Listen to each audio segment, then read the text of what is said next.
Hi guys, welcome to my YouTube channel Motion with Nas. I'm glad you can make it here again today.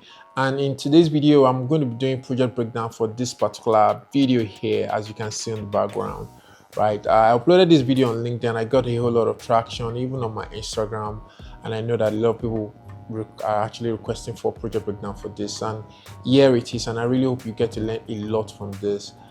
Just one or two things before we go into the video. The project file is actually available in the link in the description. If you are getting this project file, you'll be supporting my channel, and if you love what I do, if you want to encourage me to do more of this video, try and get the project files. And when you get the project file, you have access to all the files apart from the branding assets. So branding assets will not be available because that is not me for me to give out. Right, if you're new to my channel, make sure you do subscribe. If you do enjoy this video, make sure you click on the thumbs up button, and then I think that'll be all. Let's get straight to it.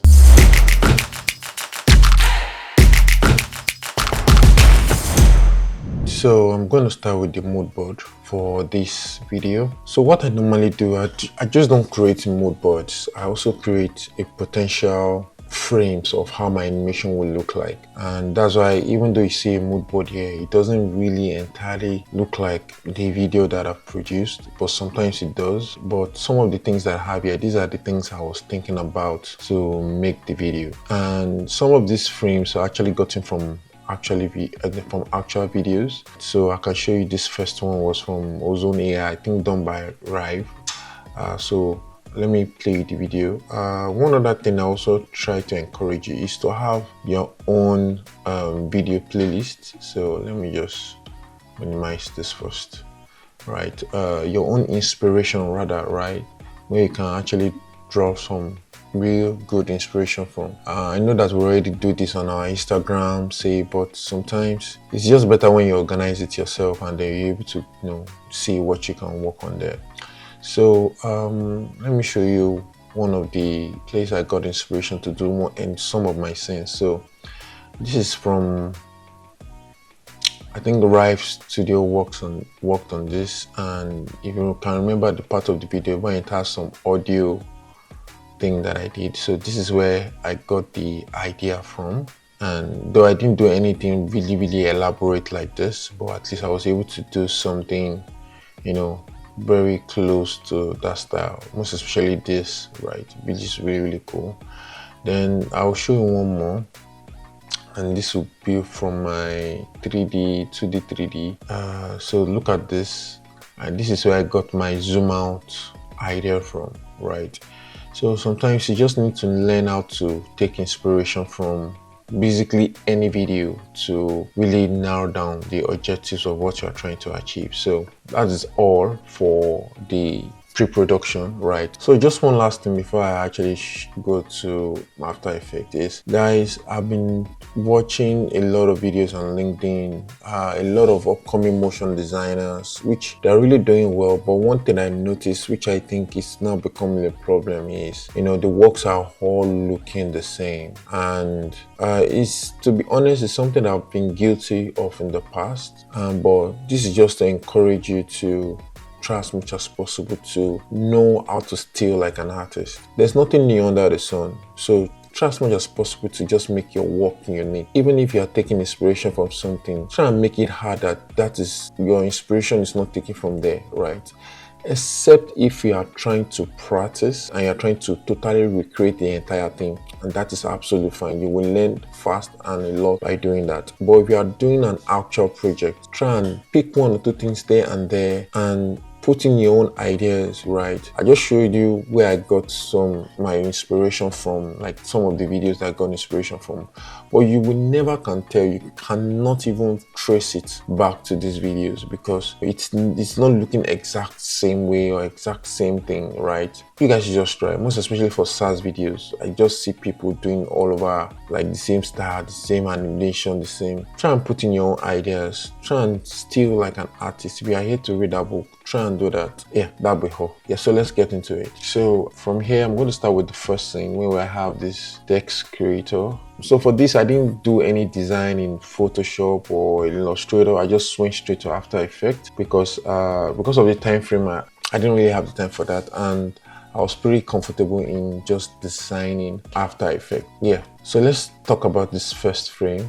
I have my background here, and I have this M shape. It's kind of hard to see now, but it's in the background. Then I have this, and then I have this creator. So yeah, so if you focus on this alone, this is what I have. And basically this is just scale animation, scale in animation. Then I also have some effects here. First is the fill, followed by the deep glow. Then I have this preset that I already made, right? I got this preset from MoodBoard. It's something that I can do myself. All it does is just to do the flickering in and out. That's what it does. And then it flickers out towards the end as well. So if I reduce my deck layer to this point, so it's to flicker out as well, right? So that's one thing to take note of, right? If I open this up, you can see it's enabling it in and out. If I want to do in alone, I can do that. Then a number of blinks. Then this is the color. You can also change the color and opacity. Yeah, so that's one preset that I use, and I actually got this from one of my packs that I bought, MoodBoard. All right, so guys, this is the pack. This is it. Really nice. So they have all this graphic scenes and stuff. So I hardly use these things. I hardly use all of this. I hardly use all of this. Sometimes I do, but I hardly use them. But this is the part that I use the most on this pack. And if you go to the animation toolbox, there are some already made presets that will make your animation really easy and really simple. This camera rig, loop, review. Yeah, so these are some of the things that can really help. So I think this is the flicker effect that I use, if I'm not mistaken, or this. I think this is it.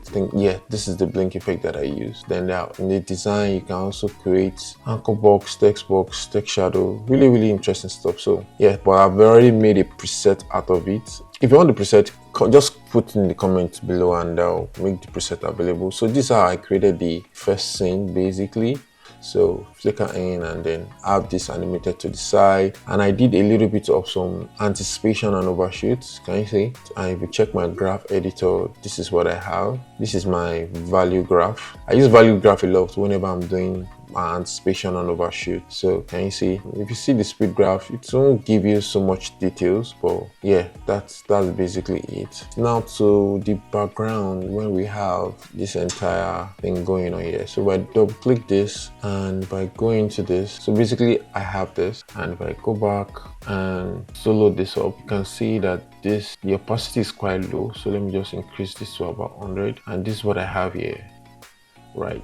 And that's because this matte is what is controlling that. So if I double click this, I've created this shape. I have this circle, so if I change the color of this one now to this, and I activated this, can you see? So I have these two circles.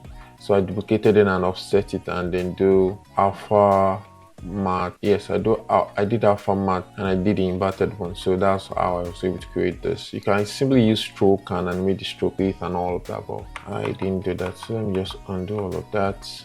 And then if I go back, so that is what I have formatted to this. On the duplicated part of things, which is the same thing here, but this time around I have turbulence display. So let me uncheck the one below.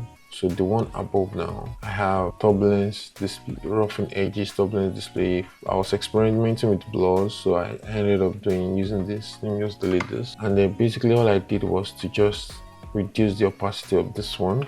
If you check the matte of this one does not have blur, it does not have turbulence display, it does not have roughing edges there. So let me just delete them. So this one only had blur, can you see? And I just duplicated it with this one on top, and this gives me this kind of results, right? I just want something splash from the middle, and that's what is giving me that. So this, which is really interesting, and anticipation and all. So let's keep going to this text. So basically this I use this preset, I use this plugin to explode my text. So for instance, if I have "the boy is good," and I come here and I can come to this text exploder and say explode in character, explode in words, explode in custom word. So I can choose character, but most of the time I'll just choose word and then I'll click on apply. And what that will do is explode the text. Now I can now have individual text, right? So I can be able to do my custom animation with it. So that's what I use to get my text explode. And you can actually do this with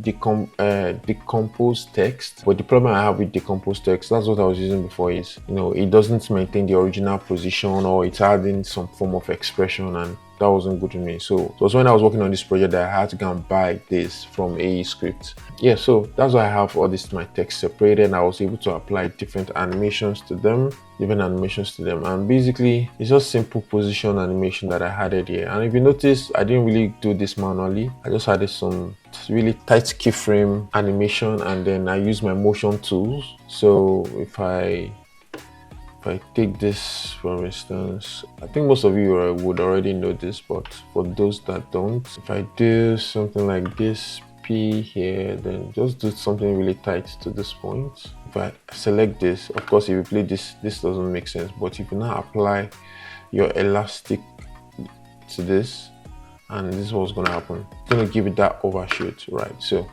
that's basically what I did to this text here, right? Give it that bounce, and then considering how I want the other text to come in, I want to make sure that I'm doing some match cut to the text, and that's what is happening here. So this I did manually, and if you check my graph, you will notice that, can you see tip at the end here?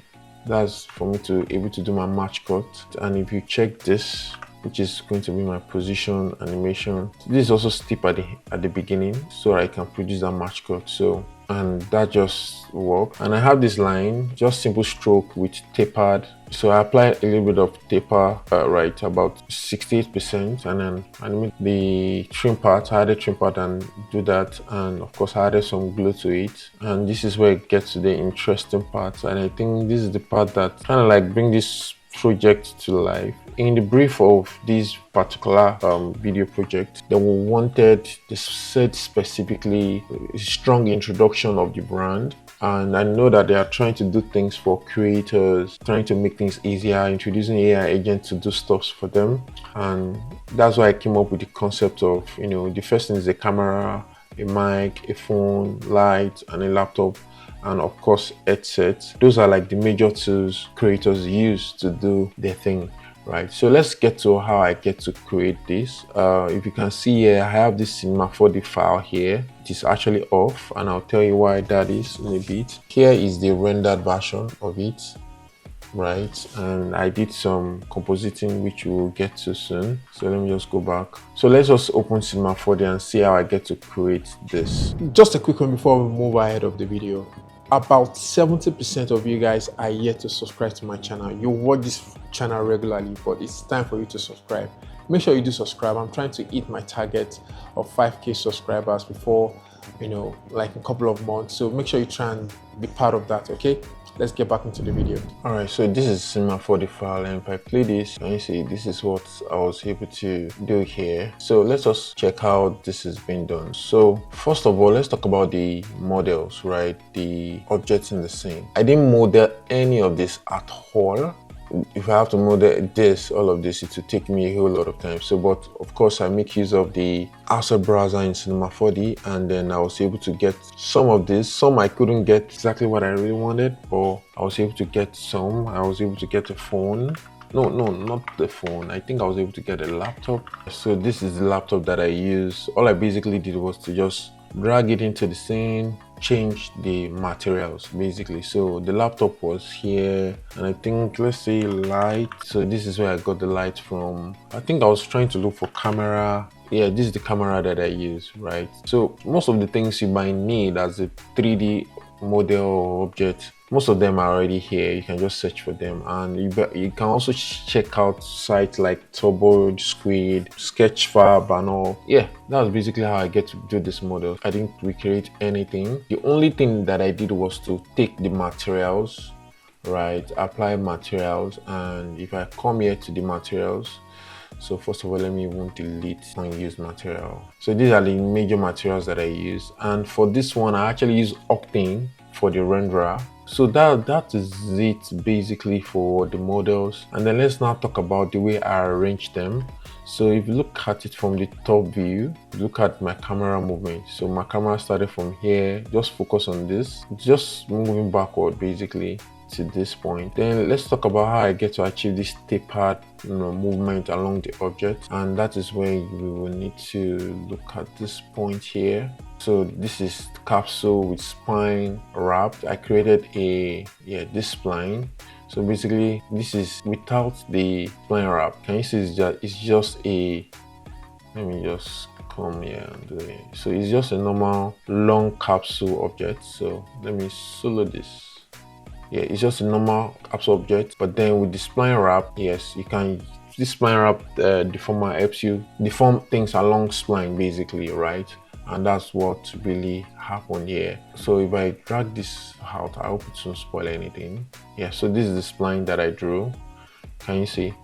To just move around that, and then I was basically able to just do that, and it worked out really fine. I was experimenting with some things before, but I think this just works out for me best because capsule gives me this round edge, and I was able to do that. So yeah, that's it for the caps. Yeah, so maybe we should talk about the animation, the camera animation. So if I come here and then drag this up a little bit, and you can see the position, all I animated was just the Z position. And if I go to the curves, so depending on where it's going to reveal, I was able to just manipulate the curve the way that I want. So at this point it was going just a little bit, then slow down, and then move really fast for my match cut scene. So that's it for that. Let me guys know if you guys would want me to dive in deeper into that. But aside from that, don't forget the project files will be available in the link, so make sure you download the project files. If you are downloading the project files, you'll be supporting me. I put a whole lot of work into this, so if you can download the project file, you'll be supporting me a lot, and I really appreciate it. And you will get all these assets, almost all the assets here, at least the 3D icons and everything. You will get it. All this one you will get it, but some of the files, the branding files like the logo, the brand asset, you might not be able to get that because that is not for me to showcase or to sell. So, and I think that is it. Let's go to Octane Renderer to see how this looks like from here. I'm going to uncheck all of this, and can you see this is what I have, right?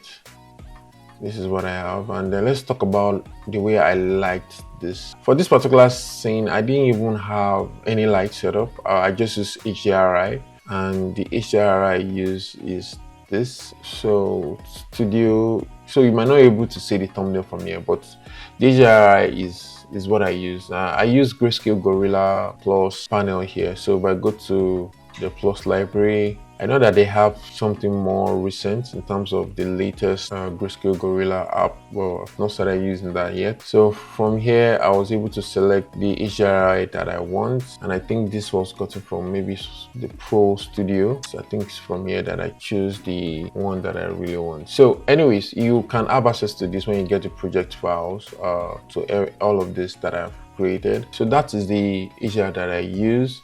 Then of course, if I go to the settings here and just say keep environment, remove hover channel. So I used another environment that I used was just in very dark background, so I can really see how this will really look like when I'm done. So, and I make sure that this one is visible environment, and this is a primary environment, so I can mix that up.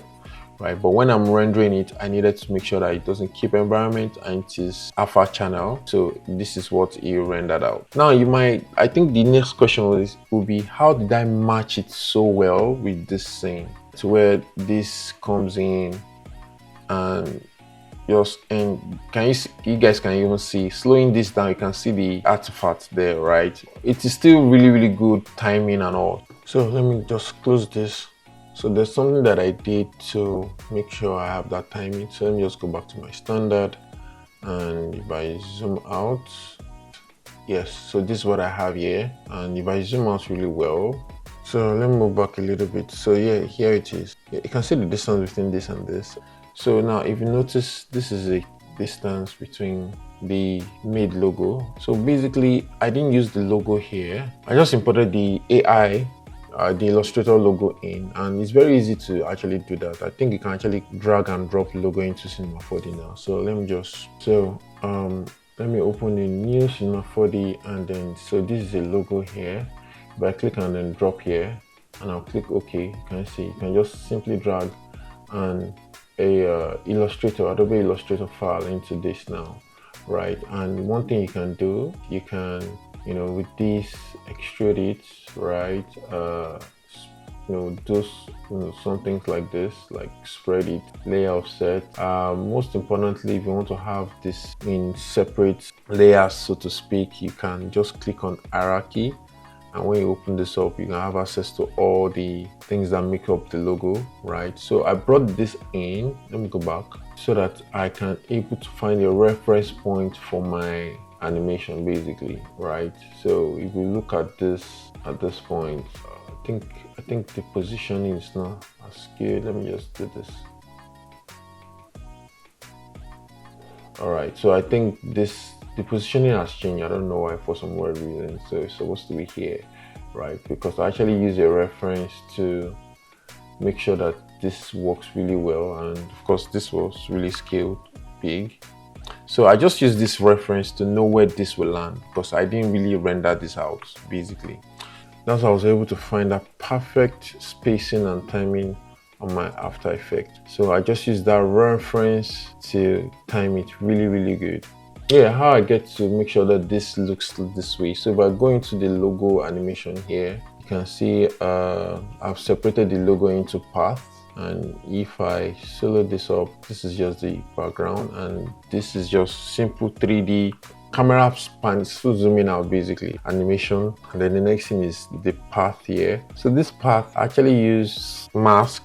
I did masking almost frame by frame to really achieve this, to just reveal the white. And of course, the one on top, this is just a simple stroke that I used, and I animated it. I animated the trim path. This is what is giving the illusion that it's coming in, right? So the combination of the two. So this is without the mask, right? This is it, right? Which is really interesting. So you guys just need to understand how timing works, and then you will be able to achieve something like this. And then for the made, basically I just apply my presets, my opacity preset to each of the letters, right? That's basically what I did, and then that's it. Just make sure that the opacity, the background was animated as well, so I just changed the opacity a little bit. But still go back to the 3D. Let's open up one or two things that I have here. When I brought this in, I did some compositing, did the rendered version, and then I was able to now start separating the elements. Just using extractor and all of that. If I have to show you guys that, it will take a little bit of time, but in the nearest future, I'm going to show you guys a full breakdown of how that looks like, having rendering from Cinema4d and then having it in separate layers, right? Yeah, I thought I was going to show you what I use this for, and I think this is actually what I use for the reference. So if I select this, if I activate this and then solo this up, right, it will take a while. So this is the original file, right? So this is what I was using to just time in my own logo animation. So I didn't render this one because it would not render, or it would just take forever to render. So this is what I use as a reference to time to my next scene. So let me just uncheck this. So if I solo this and then solo this one up here, which is my logo, did this, can you see? So this is what I use to just time it, right? So that's why I have it as a reference there. So yeah, that's how I was able to achieve this. Then these are just simple position animation with the text. With just the line, tapered line. And of course, I did a little bit of anticipation and overshoot with this. So I make sure that all of these are attached to a null to logo black white. So this is what is driving the animation. If I press U, so you can see this, and it goes up, goes down first, and then before it snaps up. And if you check my graph editor, so this is what I have. So, and then do match cut to this next scene, right, which is this. I didn't create this myself. This was provided by the company, but I did a little bit of some work on it. So this is the actual footage, and then just added some elements, the text, this text and this icon to just bring it to life. And then if you notice, did some overshoot as it comes in, these texts are just simple bouncy animation basically, and I think I actually use elasticity for this, for the position. Yes, just like I showed you in the beginning. Click on this to give you this bouncy animation. And then at this point, I just wanted to introduce the other things that I have. So just zoom out, then press U. Yeah, I think I used null for this to control. Yes, so this is what I have. So yeah, when you're doing this kind of animation, you have to be making use of your null a lot to really sell this. And you can see the text are actually disappearing as it's going. That's because of the text plugin or preset that I applied to this, right? And then as it goes out, I introduce all these other elements. I think this is the part that I would like to show you, something really interesting, something that you might probably have not thought of before. All of these things is actually quite easy, quite simple. So for this footage, let's talk about this footage first. Yeah, this is the footage. So this is the footage normally, and today is actually quite sharp. But I added some effects to it to just show that it's like a raw footage, right? I added curves, vibrance, and let me just uncheck this. You can still see that effect there. First was curves, make it brighter, take away the color, add chromatic aberration to it, and then added noise so that it will not look so smooth. And basically what I did was I duplicated it, and I have this. Let me go into this so I'll be sure of what I'm saying here. So yeah, you can see this here, right? I have the footage duplicated and have this revealed in a certain way. So if you look at this shape here, right, you can see that I have roughing edges, turbulence. That's what it's doing. That's what makes it look very rough at the edge. If I uncheck this, yeah, that's what makes me look rough at the edge. I have two of it, so that's it. You can see that it's not smooth. So by activating these two now, it gives you that. But then I did it twice, so this is the second one. Second one has a little bit of glow. I wonder why I added glow to that. I don't think there was any point. Okay, yes, there's a reason I added glow, so that it can give it this effect. This let me just uncheck this, this and this. Okay, so the reason I added glow to this is, so as you can see, when it is wiping it, you can see this white glaring off, right? That's like the idea of that, right?